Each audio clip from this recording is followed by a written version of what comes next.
Elle embrasse des filles, une belle histoire. Dans un monde débordant de couleurs et de formes, je me retrouve à errer dans les rues, observant le kaléidoscope de l'humanité qui m'entoure. Je vois tous les garçons et les filles s'exprimer de manière qui semble vraie à leur cœur. Il y a des garçons tenant la main des filles, partageant des rires discrets sur des blagues secrètes qui les font rougir. Il y a des filles avec des filles, enveloppées dans des étreintes douces qui durent un instant de plus que d'habitude, et des garçons avec des garçons, échangeant des regards espiègles qui volent dans l'air comme des papillons. Pourtant, au milieu de cette vitalité, j'observe les murmures et les regards en coin. Il y a ceux qui ne comprennent pas. Ils voient un garçon qui s'habille en fille et rit, ou une fille qui embrasse une autre fille. Comment ose-t-elle? C'est un monde divisé par un profond fossé de mécompréhension et de peur. C'est la douloureuse vérité qui fait mal comme le vent d'hiver le plus rude. Elle se tient là, la fille qui embrasse des filles. Le monde n'est pas toujours bienveillant envers ceux qui ne rentrent pas dans des cases étiquetées. J'ai vu son sourire s'effacer lorsque les rires d'un groupe voisin se sont transformés en moqueries. Lesbienne, disent-ils, lançant le mot comme une boule de papier froissé. Salope, dit un autre, et à chaque remarque insensible, son cœur s'enfonce un peu plus. Elle n'est pas seulement une cible, elle est une rêveuse, une amoureuse des filles, pourtant elle ressent un poids qui la presse. Chaque jour est un labyrinthe émotionnel où les ombres se tordent et se courbent, et la lumière paraît souvent si loin. Pourquoi veut-elle embrasser des filles? Demandent les gens, leur confusion se transformant souvent en hostilité. Pourquoi ne voudrait-elle pas d'un garçon? À leurs yeux, elle doit vivre un mensonge, contrainte par leurs normes, et ainsi elle porte le fardeau de leur jugement. Chaque jour, elle souhaite pouvoir être invisible, souhaitant pouvoir mourir, une pensée déchirante gravée en intricité dans son âme. Je vois le garçon à ses côtés, silencieux et timide, une autre victime malheureuse dans une société qui lui paraît hostile. Il entend des étiquettes lancées comme des pierres, queer, bizarre, et tous les autres surnoms dégoulinants de dégoût. Il traverse les couloirs de son école dans une terreur silencieuse, se demandant quand les rires cesseront, si jamais. Il tremble à chaque blague qui pique comme un couteau aiguisé, se demandant comment certains voient son cœur courageux comme une faiblesse. Les gens disent que l'homosexualité ne fait pas partie du plan de Dieu, qu'en étant simplement fidèles à eux-mêmes, ils dénouent des tissus moraux. L'ignorance qui les entoure alimente un feu qui brûle de mille feux, pourtant c'est un feu de douleur. Tu n'es pas bien, disent-ils, jetant un regard méprisant, tu iras en enfer. Ils ne voient pas au-delà des murs étroits qu'ils ont construits. Mais ils sont justes, des gens aussi. Leurs parcours sont complexes, tissés avec les fils de l'incertitude. Parfois, ils ne savent pas encore qui ils sont, leurs identités se formant comme de l'argile dans les mains d'un artiste. S'il vous plaît, acceptez-nous, crient-ils, désireux de validation. Leur vulnérabilité est leur force, mais elle est accueillie par le ridicule. Qui nous donne le droit de juger? Pourquoi ne devrait-elle pas embrasser des filles? Qu'est-ce qui ne va pas avec sa préférence? Je veux crier du haut des toits. Pourquoi ne devrait-il pas aimer les garçons? Chaque déclaration bourdonne d'amour et d'acceptation, une responsabilité que nous devrions embrasser.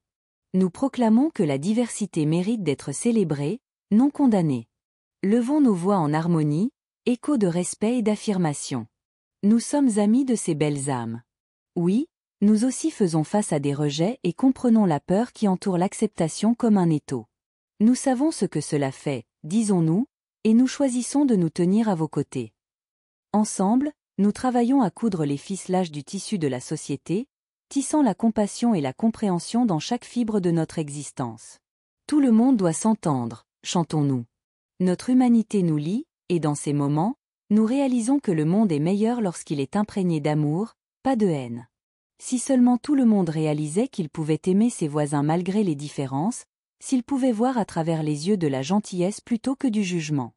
La fille qui embrasse des filles et le garçon qui embrasse des garçons, il n'est pas nécessaire d'avoir des malentendus ou du mépris.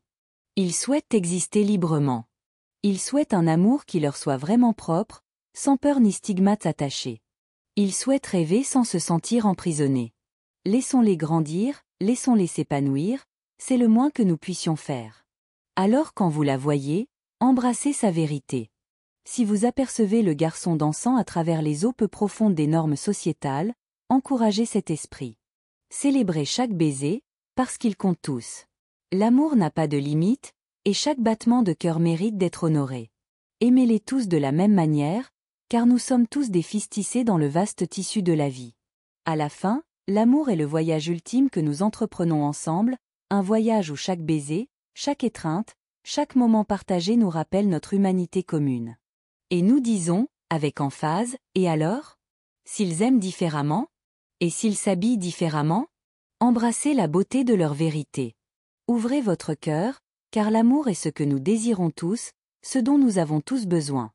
Elle embrasse des filles, et elle devrait être célébrée. Il embrasse des garçons, et ils devraient être acceptés. Et nous plaidons pour leur amour, afin qu'un jour, la peur cesse et que l'acceptation règne. L'amour est l'amour, et ce monde ne brillera que davantage lorsque nous apprendrons à aimer toutes ces nuances. L'art de l'acceptation. Un après-midi, notre petit groupe a décidé d'organiser une réunion dans le parc local, un havre de paix où les rires pouvaient circuler librement, et où l'air pouvait être rempli d'affection plutôt que de mépris. Nous avons étendu des couvertures colorées sur l'herbe, chacune symbolique de la diversité que nous célébrions, vert, bleu, jaune et rouge, un éventail de couleurs représentant chaque facette de notre identité collective. C'était une tapisserie de connexion. C'était une tapisserie d'amour. Alors que le soleil descendait bas dans le ciel, projetant une teinte dorée sur tout, je jetai un coup d'œil autour de moi et vis des amitiés éclore. La fille qui embrasse des filles riait aux éclats, son rire contagieux, remontant le moral de tous ceux qui l'entouraient. Elle était devenue plus audacieuse dans son expression d'amour. Chaque jour qui passait, elle trouvait du réconfort dans notre compagnie, se débarrassant d'une partie du poids qu'elle portait depuis si longtemps. Le garçon, souvent perdu dans ses pensées et ses peurs, commença également à se joindre au rire. À chaque rire partagé entre amis, à chaque blague légère, il se sentait reconnu, moins comme un fantôme dans les couloirs de son école. C'était comme si les braises de l'acceptation s'enflammaient en lui, le poussant à se relever au-dessus des moqueries d'un monde suffocant. « Peignons des pierres », proposa quelqu'un, et l'idée suscita de l'excitation. Nous fouillâmes dans nos sacs et trouvâmes un assortiment de peintures, des teintes vives attendant de transformer des pierres ternes en œuvres d'art. Chaque coup de pinceau, chaque éclaboussure de couleurs semblait libérateur, une métaphore pour nos vies. Alors que nous peignions, nous partagions des histoires. La fille révéla son béguin, une étincelle d'amour qui brillait dans ses yeux. Elle embrasse des filles aussi, confessait-elle timidement, le rire bouillonnant sous ses mots. Les questions affluèrent. Que lui plaît-il? Qu'est-ce qui l'a fait sourire? En tant qu'amis, nous l'encourageâmes à exprimer ses sentiments, nourrissant sa confiance fragile mais en pleine floraison. Tu devrais lui dire, l'exhortâmes-nous, croyant de tout cœur au potentiel qui se déployait devant nous. L'amour, lui rappelâmes-nous, est une toile attendant la bonne influence. Il a besoin à la fois de courage et de créativité pour s'épanouir. Pendant ce temps, le garçon peignait des rayons de soleil sur sa pierre, une représentation de la chaleur qu'il voulait introduire dans sa vie. Que se passerait-il si j'invitais quelqu'un à s'asseoir avec nous? Se demanda-t-il à voix haute, l'hésitation tintant sa voix. Nous l'encouragions à voix basse, le poussant à faire un pas vers la connexion, non pas la peur. Les changements étaient subtils mais profonds, des moments où l'acceptation écrasait l'insécurité. Alors que l'après-midi se transformait en soirée, le parc se métamorphosa en un sanctuaire de rire et d'espoir. Des personnes de tous horizons rejoignirent notre rassemblement, intriguées par la vitalité de notre groupe. Certains étaient curieux de notre projet artistique, tandis que d'autres étaient attirés par la joie partagée qui emplissait l'air. L'énergie palpitante qui nous entourait était contagieuse, brisant les barrières et invitant d'autres qui aspiraient à l'acceptation à faire un pas en avant. L'effet d'entraînement. Il ne fallut pas longtemps avant qu'un jeune couple, apparaissant hésitant mais attiré par notre chaleur, s'approcha de nous. Ils se tenaient par la main, leurs doigts entrelacés, une étreinte protectrice contre le monde extérieur. Bien que nerveux, ils souriaient à la vue des pierres colorées ornées d'expressions d'amour vive. Nous les accueillîmes à bras ouverts, et ils devinrent rapidement une partie de la tapisserie que nous tissions. Je vous ai tous vus, avoua l'un d'eux, sa voix tremblant légèrement. J'ai toujours voulu participer, mais je n'ai jamais eu l'impression de pouvoir. Nous trouvons tous notre chemin, répondis-je, mon cœur se gonflant d'empathie pour leur parcours. Vous appartenez ici, tout comme nous tous. Alors qu'ils s'installaient sur une couverture, nous commencions à partager plus d'histoires, drôles, tristes et tout le reste. Alors que le soleil se couchait, peignant le ciel en lavant des corails, C'était comme un souffle collectif de soulagement partagé. Chaque personne contribuait à notre récit grandissant. Chaque rire, chaque larme créait des liens qui solidifiaient notre communauté. La fille qui embrasse des filles, encouragée par l'acceptation qu'elle ressentait, prit des dispositions pour parler à son béguin la semaine suivante. Le garçon partagea ses projets pour un petit rassemblement, où il pourrait inviter ceux qui flottaient habituellement au bord, et lentement mais sûrement, le courage se développait comme des vignes le long d'une clôture. Une célébration de l'amour. Les semaines passèrent, et nos rassemblements au parc devinrent plus fréquents. Chaque rencontre était une célébration, un festival vibrant où l'amour était le plat principal, mélangé avec des rires et un respect mutuel pour nos identités diverses. C'était comme si nous sculptions un sanctuaire qui n'avait pas de mur, un sanctuaire bâti sur l'amour communautaire et l'acceptation. Puis vint le jour de notre premier événement de fierté ensemble, un jour qui planait avec promesse et anticipation. Nous enfilâmes nos couleurs les plus éclatantes, ornées de rainbows qui cascadaient sur nos corps, symbole de nos identités vibrantes. Le parc se transformerait en une mer de célébrations joyeuses, remplie d'individus affichant fièrement leur vrai soi. Alors que nous marchions ensemble, main dans la main, le long du chemin bordé d'amis, de familles et de supporters, nous réalisions l'ampleur de ce que nous avions créé.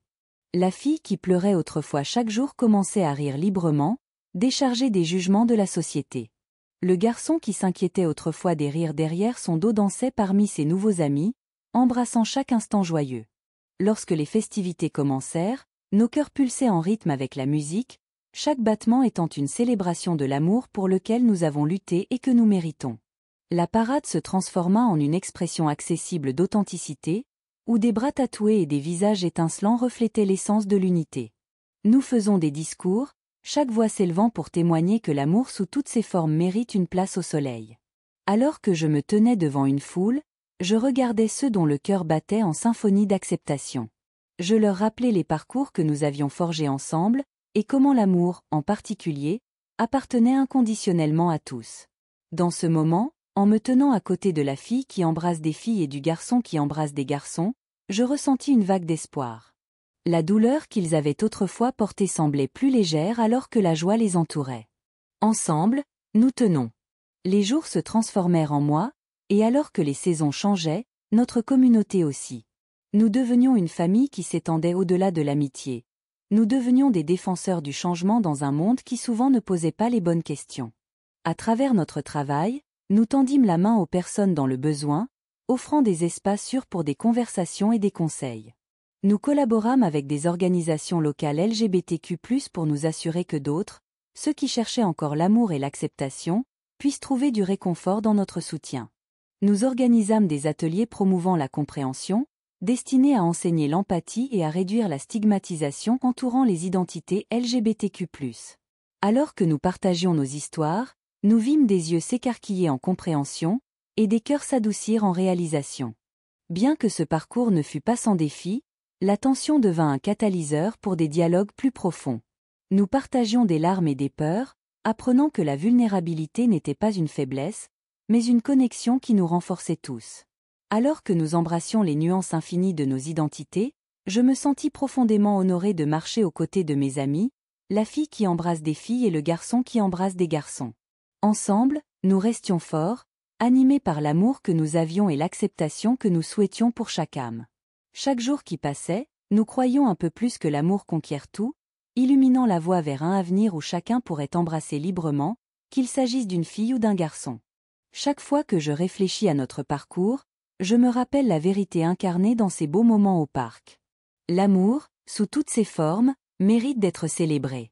Et alors que nous avancions dans un monde incertain, nous le faisions non seulement pour nous-mêmes, mais pour tous ceux là-bas qui cherchent encore leur place, un rappel fervent que chaque baiser, chaque déclaration et chaque cœur mérite une toile à appeler chez soi.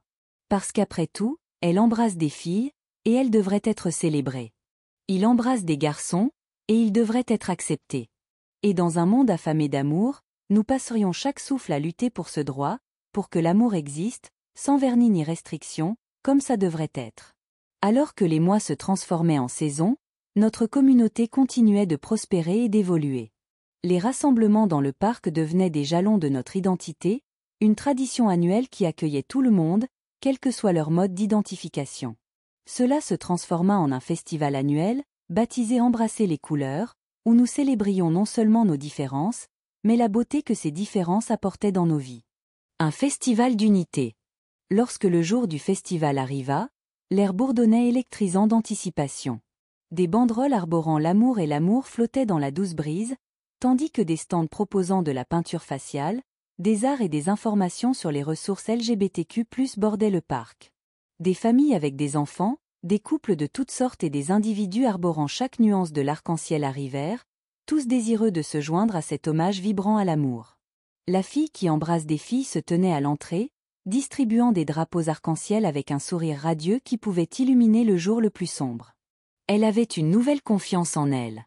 Les gens l'approchaient, certains la reconnaissant des rassemblements de l'année précédente, d'autres étant attirés par sa joie contagieuse.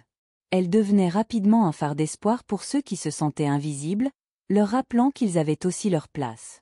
Le garçon qui embrasse des garçons aida à installer la scène, ses mains arrangeant habilement des chaises et des microphones sous l'éclat des lumières féeriques scintillantes. Il jetait un coup d'œil autour de lui, trouvant du réconfort dans les visages familiers de ceux qui l'avaient soutenu sans condition. Lorsque le festival commença, il monta sur scène, partageant des poèmes qui reflétaient les luttes et triomphes de son parcours. Sa voix, autrefois hésitante et douce, résonnait maintenant avec clarté et force, touchant profondément le public. L'applaudissement éclata, une déclaration tonitruante d'acceptation et de communauté. Alors que le soleil se couchait, peignant le ciel en nuances de lavande et d'or, nous nous rassemblions autour de la scène pour le point culminant de la soirée, le récit d'histoire. Chaque voix était unique, des tons tremblants de la jeunesse aux résonances profondes de ceux partageant des décennies de sagesse. Des histoires d'amour, de chagrin, de transformation et de joie circulaient librement, chacune s'entrelardant avec la suivante, créant une tapisserie d'expériences partagées. Un moment de réflexion. Vers la fin de la nuit, alors que les rires et les acclamations emplissaient l'air, je trouvai un moment calme pour prendre du recul et réfléchir. Je me tenais sous un grand chêne, observant mes amis danser, partager et aimer ouvertement. La chaleur dans mon cœur grandissait, un doux rappel de combien nous avions parcouru du chemin. À mes côtés, la fille qui embrasse des filles et le garçon qui embrasse des garçons se joignirent à ce moment de réflexion. La fille me regarda avec des yeux brillants, une lueur de gratitude non exprimée pour le parcours que nous avions tous entrepris ensemble. Je ne peux pas croire que nous sommes ici, s'émerveilla-t-elle doucement, sa voix tremblante d'émotion. Je n'aurais jamais pensé que je pourrais être aussi libre, ajouta le garçon, entrelaçant ses doigts avec les siens. Et avoir une communauté aussi solidaire, c'est tout. C'est l'amour, répondis-je, ressentant le poids de ces mots. Notre unité est l'amour, sans filtre et authentique. Ce n'est que le début. Notre parcours ne se termine pas ici, il continue juste d'évoluer. Un nouveau commencement. Alors que le festival tirait à sa fin et que les gens commençaient à se disperser, la fille saisit un moment de bravoure et s'approcha d'un groupe d'amis qui avait attiré son attention plus tôt, ce dont elle espérait partager ses secrets et ses rires. À chaque pas, elle ressentait l'énergie de la croissance et son désir de se connecter lui donnait de la force. « Je vais lui parler » murmura-t-elle, lançant un coup d'œil vers nous. Nous acquiesçâmes avec encouragement, chaque once de notre croyance collective lui prêtant sa force. Il y avait une fierté à la regarder prendre cette étape. Elle était prête à embrasser l'amour et la vulnérabilité qu'elle avait gardée en elle si longtemps. En même temps, le garçon commença à parler avec un autre jeune homme qui ne montrait que de la gentillesse. Leur rire partagé résonnait doucement contre le fond de bavardage et de célébration, se mêlant à la musique qui nous enveloppait en étreinte chaleureuse. Lui aussi faisait un pas vers une nouvelle aventure, une où l'amour fleurissait avec l'amitié, un parcours où l'acceptation ouvrait la voie à l'authenticité. Leurs histoires, juste une fraction des nombreuses qui emplissaient l'air, étaient pleines de promesses. Le festival était devenu plus qu'une simple célébration. Il se transformait en une fondation de résilience, de connexion et de soutien qui résonnerait longtemps après que la dernière chanson aurait joué. L'amour ne connaît pas de fin. Alors que je disais au revoir ce soir-là, je ressentis un sentiment accablant d'espoir. C'était un rappel que, dans le chaos de la vie, l'amour restait inébranlable. Peu importe combien d'obstacles nous rencontrions, nous étions ensemble, une communauté inextricablement liée. Avec le temps, je croyais que le monde apprendrait à embrasser toutes ses couleurs. C'était notre responsabilité collective de nourrir cette belle tapisserie d'amour aussi ardemment que possible. Chaque histoire partagée et chaque amitié forgée témoignait de la transformation possible dans une société avide de sincérité et de compassion. Nous continuerions à nous lever comme un phénix surgissant des cendres de la mécompréhension, illuminant le chemin pour ceux qui sont encore perdus dans l'obscurité du doute. Nous aimerions avec passion car l'amour ne connaît pas de frontières et a le pouvoir de changer des cœurs, guérir des blessures et inspirer même les âmes les plus fragiles. Alors que nous avancions vers l'avenir, je savais qu'embrasser les couleurs, notre festival, serait un phare, un rappel annuel que l'amour est effectivement l'amour, sans limite et vibrant. Et ainsi, nous marchions, main dans la main, cœur par cœur, prêts à écrire le prochain chapitre, ensemble. La fille qui embrasse des filles et le garçon qui embrasse des garçons ne vivaient pas seulement leur vérité. Ils créaient un héritage d'amour qui résonnerait pendant des générations à venir. L'amour, après tout, était la plus sincère expression de notre humanité partagée, et dans ce voyage, nous continuerions à dire « Nous les aimons tous de la même manière ». Et nous espérons que vous le ferez aussi.